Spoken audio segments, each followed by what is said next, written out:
જય Shri Krishna. Welcome to mother and daughter kitchen. આજે આપણે બનાવીશું ટામેટા અને બટાકાનું શાક.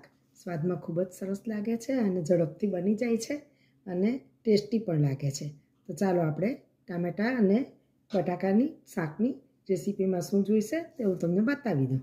આ છે મેં 4 બટાકા લઈ લીધા છે, એની સાથે 2 ટામેટા લીધા છે, લાલ મરચું, ધાણા જીરું પાવડર, હળદર, રાઈ વઘાર માટે, હિંગ, મીઠું, ગોળ અને લાલ મરચું છે અને આ તેલ વઘાર માટે છે. તો ચાલો આપણે હવે શરૂઆત કરીએ. પહેલાં સૌપ્રથમ આપણે બટાકાને કાપી લઈશું.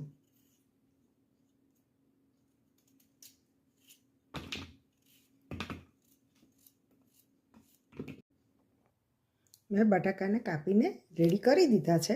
હવે મેં એક સાઈડ પર કુકર મૂકી દીધું છે. એમાં આપણે તેલ ગરમ કરવા મૂકશું અને પછી તેલ ગરમ થાય એટલે અંદર રાઈ અને મરચું બંને એડ કરી દઈશું. તેલ મેં ગરમ કરવા મૂકી દીધું છે.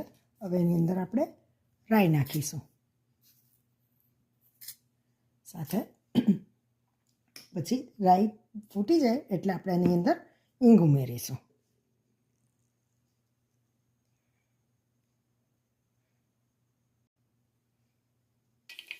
આપણે આ રાઈ ફૂટી ગઈ છે. હવે એની અંદર આપણે થોડી હિંગ એડ કરીશું.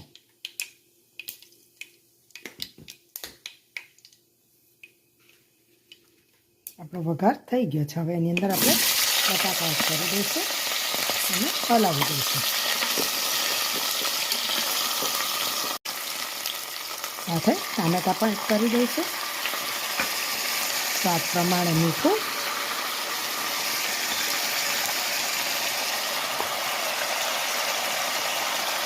હળદર,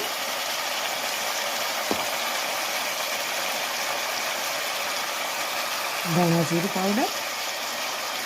સ્વાદમાં ખાટું મીઠું સરસ લાગે છે આ શાક અને ટેસ્ટમાં તો તમારે પૂછવું જ શું, બહુ જ સરસ ટેસ્ટ આવે છે એનો.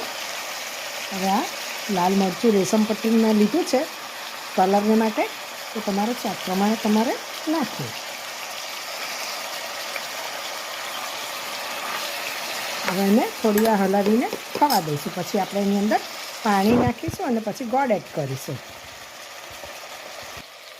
તમે જોઈ શકો છો કે કેટલું સરસ કલર લાલ આવ્યો છે. હવે એની અંદર આપણે ગોળ એડ કરી દઈશું.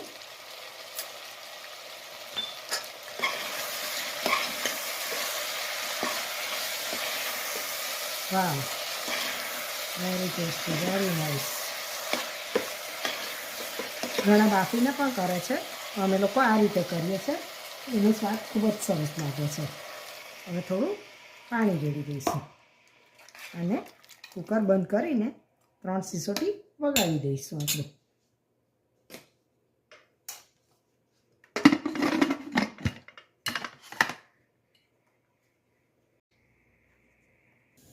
આપણું આ કુકર થઈ ગયું છે. હવે એને સિસોટી પણ વાગી ગઈ છે.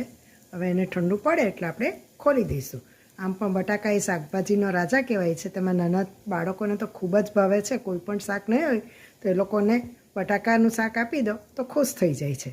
તો હવે આપણે ઠંડુ પડે પછી એને સર્વિંગ પ્લેટમાં લઈ લઈશું.